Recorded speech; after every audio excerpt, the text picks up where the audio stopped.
Hello my dear friends, कैसे हैं आप सब लोग। आई होप सभी लोग अच्छे और स्वस्थ होंगे। आप लोगों को पता ही है कि जैसे कि उत्तराखंड सरकार के द्वारा न्यू विज्ञापन जो है प्रकाशित हो रहे हैं और ये बहुत ही ज़्यादा सुनहरा अवसर है उन सभी छात्रों के लिए जो भी काफ़ी लंबे समय से प्रयासरत थे और जो है इस प्रकार की विज्ञप्तियों की वो लोग जो है काफ़ी लंबे समय से इंतज़ार कर रहे थे। ठीक है, तो नया जो विज्ञापन आया है वो है सहायक भूवैज्ञानिक का, और जो इसकी विज्ञापन प्रकाशन की तिथि है वो 13 अगस्त 2021 है। आप लोग जो ऑनलाइन जो है आवेदन पत्र भरने की जो इसकी अंतिम तिथि रखी गई है वो है 2 सितंबर 2021। ठीक है, और अब जान लेते हैं कि आप लोग इसको कैसे इसकी पे कर सकते हैं इसकी फ़ीस। तो आवेदन का शुल्क जो है आप लोग नेट बैंकिंग और डेबिट कार्ड और क्रेडिट कार्ड के द्वारा जो है इसको जो है फ़ीस को सबमिट कर सकते हैं निर्धारित तिथि के अंतर्गत। ठीक है, ऑनलाइन आवेदन पत्र की प्रति, शुल्क की रसीद तथा समस्त शैक्षिक अभिलेख व आरक्षण संबंधी प्रपत्र जमा करने की जो अंतिम तिथि रखी गई है वो रखी गई है आपकी 16 सितंबर तक, और इसके अंतर्गत आप लोगों को ये सब चीज़ें जो है सबमिट करना बहुत ही इम्पॉर्टेंट है। और एक चीज़ देख लेते हैं, जो अति महत्वपूर्ण जो निर्देश दे दिए गए हैं इसको हम थोड़ा सा समझ लेते हैं, जो कि कभी कभी कैंडिडेट्स के द्वारा जो है गलती हो जाती है। तो अभ्यर्थी अपने ऊर्ध्वाधर एवं क्षैतिज आरक्षण से संबंधित धारित सभी श्रेणी उप श्रेणी का आकलन ऑनलाइन आवेदन पत्र में जमा करें। आरक्षण का दावा न किए जाने की दशा में रिट याचिका स्पेशल अपील संख्या जो 79/2010 राधा मित्तल बनाम उत्तराखंड लोक सेवा आयोग में माध्यमिक उच्च न्यायालय नैनीताल द्वारा पारित आदेश दिनांक जो है 8/6/2010 तथा विशेष अनुज्ञा याचिका सिविल जो नंबर है वो उसके अंतर्गत जो संशोधन हुआ था, इसमें क्या किया गया है, जो अभ्यर्थी जो है जिनको आरक्षण चाहिए और जिनके पास आरक्षण संबंधी जो भी आप लोगों के पास डॉक्यूमेंट्स है उसका जो है पूर्ण ब्यौरा आपको OTR फॉर्म में जो वन टाइम रजिस्ट्रेशन आपने किया है उसमें जो है आप लोगों को करना है। और एक चीज़ ये करना है, अगर आप लोगों ने इसका सही से अपने जानकारी नहीं दी है और उसको सर्टिफिकेट को नहीं लगाया है तो आप जो है इसको डिज़र्व नहीं करते। आयोग ने ये सीधे सीधे बोल दिया है। ठीक है, जो 2010 में जो कोर्ट के द्वारा निर्धारण जो नियम बनाया गया था। ठीक है, और जो है एक चीज़ का और दिया गया है इसमें, फर्जी प्रमाण पत्रों और शैक्षिक योग्यता, आयु, अनुभव, आरक्षण संबंधी आदि के आधार पर भी जो है कि कुछ लोगों ने प्रावधान किए हैं, वो नियम बनाए हैं। उसके अंतर्गत क्या है, अगर कोई जो है किसी प्रकार का गलत इन्फॉर्मेशन अगर अपने OTR फॉर्म में फिल करता है तो उस अभ्यर्थी को जो है 5 वर्षों के लिए जो है आप एग्ज़ाम्स में उसको बैठने नहीं दिया जाएगा, या किसी प्रकार का वो क्या है एग्ज़ाम को का फॉर्म भी फिल नहीं कर पाएगा। ठीक है, आयोग के द्वारा ऐसा हो के, और विशेष प्रकार के इनके लिए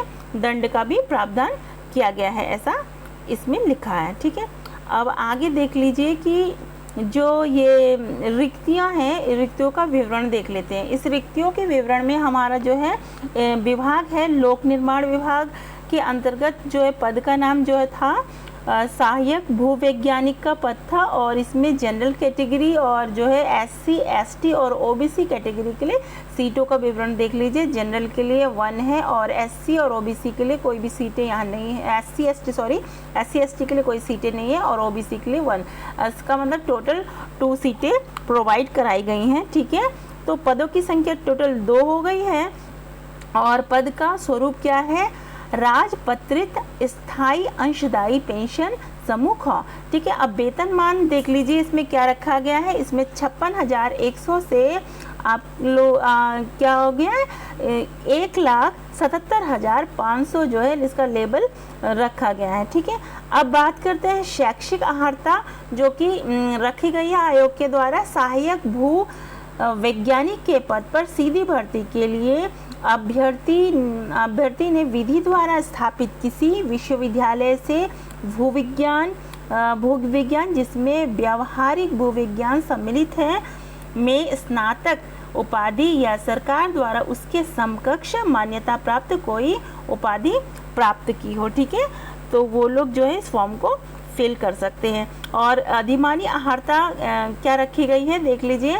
इसमें अधिमानी अहर्ता के अंतर्गत लिखा गया है प्रादेशिक सेना में 2 वर्ष की न्यूनतम अवधि तक सेवा की हो या राष्ट्रीय क्रेडिट कोर का जो है बी प्रमाण पत्र हो, या सहायक भूवैज्ञानिक के मामले में भूविज्ञान जिसमें व्यावहारिक भूविज्ञान सम्मिलित है में पीएचडी प्राप्त कर ली हो, या किसी सरकारी या अर्ध सरकारी संगठन या संस्थान में भवनों और पुलों के नींव संबंधी कार्य का भूविज्ञानी प्रयोगों का 3 वर्ष के शोध का अनुभव प्राप्त कर लिया हो। अन्य बातों के समान होने पर सीधी भर्ती के मामले में अधिमान दिया जाएगा। इसका तात्पर्य ये है जो अधिमानी अहर्ता जो निर्धारित की गई है, अगर ये आप लोगों के पास है तो जो है शैक्षिक अहर्ता को जो लोग डिज़र्व करते हैं, उसके अलावा अगर आप लोगों के पास ये सब चीज़ें हैं तो जो है आपको जो है ज़्यादा जो है वरीयता दी जाएगी। ठीक है, अब इसमें आयु की बात कर लेते हैं। तो आयु क्या रखी गई है, आयु सीमा रखी गई है 21 वर्ष से। आप लोग अगर 42 वर्ष के जो है एज में है तो आप लोग जो है इसको फॉर्म को फिल कर सकते हैं। और आयु की गणना को क्या निर्धारित किया गया है, जो है तिथि रखी गई है, निर्धारण की तिथि 1 जुलाई 2021 जो है इसकी तिथि रखी गई है। अभ्यर्थी की आयु जो है 1 जुलाई 2021 को न्यूनतम 21 वर्ष तथा अधिकतम कितनी होनी चाहिए, 42 वर्ष जो है अधिकतम होनी चाहिए। ठीक है, अर्थात अभ्यर्थी का जन्म जो है क्या होना चाहिए, 1 जुलाई 2000 के पश्चात तथा 2 जुलाई 1979 से पूर्व का नहीं होना चाहिए। ठीक है, तो आप लोग देख लीजिएगा, अपना एज देख लीजिएगा। ठीक है, और अधिकतम आयु सीमा में जो छूट दी गई है उसको भी आप लोग देख लीजिए। विभिन्न श्रेणियों उप श्रेणियों हेतु नियमावली एवं समय समय पर प्रवृत्त शासनादेश प्रदत्त उच्चतम आयु सीमा में छूट अनुमान्य होगी। ठीक है, उच्चतम आयु सीमा में छूट संबंधी शासनादेशों के विस्तृत विवरण हेतु आयोग की वेबसाइट जो है आपकी आयोग की वेबसाइट क्या है, www.uttarakhand.psc.government.in पर आप लोग देख सकते हैं। ठीक है, और देख लेते हैं आगे और क्या क्या इसमें वैकेंसियां हैं और इसके क्या क्या कैटेगरी के हिसाब से इसमें देख लीजिए। जो शुल्क का आप लोगों का कैटेगरी के अकॉर्डिंग इसमें शुल्क जो है निर्धारित क्या क्या किया गया है, जैसे कि आरक्षित और अनारक्षित और महिला वर्ग, पिछड़ा वर्ग, इन सब लोगों का अलग अलग इसमें फीस निर्धारित किया गया है। तो सबसे पहले देख लीजिए अनारक्षित उत्तराखंड महिलाओं के लिए कितना रख गया, 150 रुपीज़ का जो है आवेदन शुल्क रखा गया है। और प्रोसेसिंग शुल्क टैक्स सहित कितना हो गया आपका 26.55 रखा गया है, और कुल शुल्क हो गया है 176.55 हो जाएगा। इसी प्रकार से देखिए आर्थिक रूप से कमज़ोर वर्ग जो हैं उनकी महिलाओं के लिए भी 150 रखा गया है और वही सेम फीस है।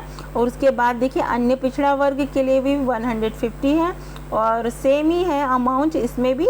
और उत्तराखंड अनुसूचित जाति उत्तराखंड महिला के लिए यहाँ पे इन लोगों को थोड़ा रिलैक्सेशन दिया गया है, इनको दिया गया है 60 रुपीज़ का जो है आवेदन शुल्क है, और टैक्स तो वही लग रहा है 26.55 और जो है कुल इनका हो जाएगा 86.55। ठीक है, नेक्स्ट है उत्तराखंड अनुसूचित जनजाति उत्तराखंड महिला, इनके लिए भी 60 रुपीज़ का रखा गया है आवेदन शुल्क, और प्रोसेसिंग शुल्क भी 26.55 है और इनका हो जाएगा कुल जो शुल्क जमा करना है 86.55।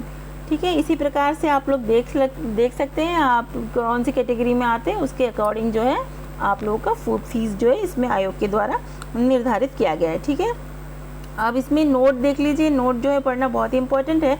उत्तराखंड राज्य के स्वतंत्रता संग्राम सेनानी के आश्रित एवं उत्तराखंड महिला अभ्यर्थी जिस वर्ग या श्रेणी यथा अनारक्षित या आर्थिक रूप से कमजोर वर्ग या अनुसूचित जाति या अनुसूचित जनजाति या अन्य पिछड़ा वर्ग श्रेणी का हो, उसे उसी वर्ग श्रेणी हेतु निर्धारित शुल्क जमा करना होगा। जिस श्रेणी में आप लोग बिलोंग करते हैं उसके अकॉर्डिंग जो है आपको जो है फीस जो है सबमिट करना होगा। ठीक है, और अभ्यर्थियों के लिए लिखित और साक्षात्कार परीक्षा के से संबंधित भी महत्वपूर्ण इसमें निर्देश दिए गए हैं। आयोग द्वारा संपन्न की जाने वाली जो संपूर्ण चयन प्रक्रिया पदों से संबंधित संगत सेवा नियमावली अद्यतन प्रचलित अधिनियमों, नियमावलियों, मैनुअल, मार्गदर्शक सिद्धांतों एवं समय पर जो है आयोग द्वारा लिए गए निर्णय इत्यादि में वर्णित प्राविधानों के अंतर्गत जो है संपन्न की जाएगी। ठीक है, जो नियम उन लोगों ने निर्धारित किया है आयोग ने, उसके अकॉर्डिंग ही जो इसके एग्ज़ाम्स होंगे, लिखित परीक्षा होगी और क्या होगी, मेन परीक्षा होगी और क्या है, साक्षात्कार, अर्थात क्या होगा, आप लोगों का जो है इंटरव्यू के बाद ही जो है इसमें आप लोगों का चयन हो पाएगा। ठीक है, आई होप आप लोगों को इसके बारे में बहुत अच्छे से विस्तृत जानकारी मिल गई है और इसका सिलेबस भी आप लोग इसका स्क्रीनशॉट लेके रख सकते हैं। ठीक है, स्क्रीनशॉट वही है मेंस का, आपका प्री का वही ऑप्शनल क्वेश्चंस आएंगे और उसके बाद जो है मेन का एग्ज़ाम होगा और उसके बाद आप लोगों का साक्षात्कार होगा। आप लोगों को बहुत सारी शुभकामनाओं के साथ मैं ये कहूँगी फॉर्म को ज़रूर फिल करें और बहुत अच्छे प्रकार से इस बार तैयारी करें। और जो भी लोग इस चैनल से जुड़े हैं, मेरी सब लोगों से यही रिक्वेस्ट रहेगी कि आप लोग बहुत बेहतरीन ढंग से पढ़ाई करें और पढ़ाई में जुट जाएं। मैं चाहूँगी कि सभी कैंडिडेट्स का सिलेक्शन हो और मेरी शुभेच्छाएं सभी के साथ है।